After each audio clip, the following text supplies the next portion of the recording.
a leadership learning moment. The rippling impact of dishonorable narcissistic leadership.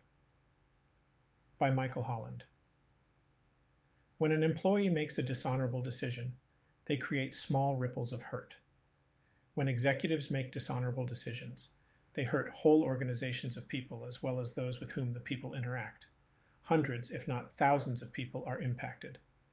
There's a standard to which most of us hold ourselves, a moral compass, a value system, a belief in doing the right thing.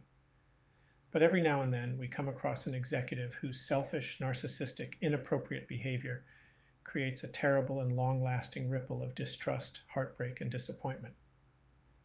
The wave of impact ripples through the organization person by person and team by team. And though the wave decreases in intensity as it bounces around, there's a longevity to it as the ripples keep rolling outward. Employees' trust barometers go haywire. Employees begin to wonder which other executives are doing bad things.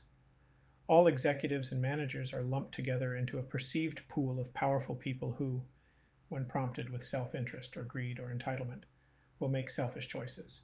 None are to be fully trusted. Young managers lose their bearings.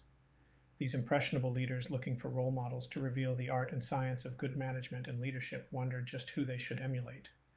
They find themselves the object of collateral scorn while grieving the tarnish to their profession and unrewarded daily effort to do the right things.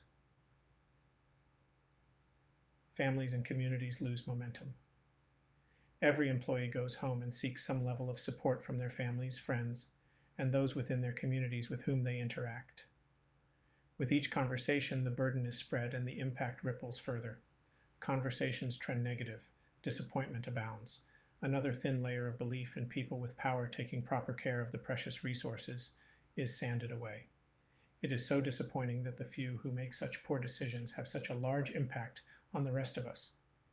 Kudos to those leaders who remain in the organization to carry the burden, to those leaders who get up every day to strive to lead well in the face of adversity, to those leaders who will invest heavily to rebuild trust, and kudos to those leaders who will ignore legal counsel advice in order to tell future companies seeking references on these dishonored leaders that they shouldn't hire them.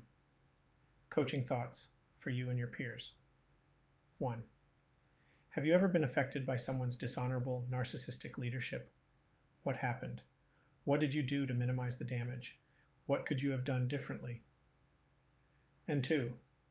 Take a moment to clarify what moral standard that you hold yourself to, then write it down clearly and articulately. Use it as a reference when making decisions to prevent yourself from becoming an accidental, dishonorable, narcissistic leader. Thank you for listening to this leadership learning moment. To learn more about how to lead well, visit our website at bishophouse.com.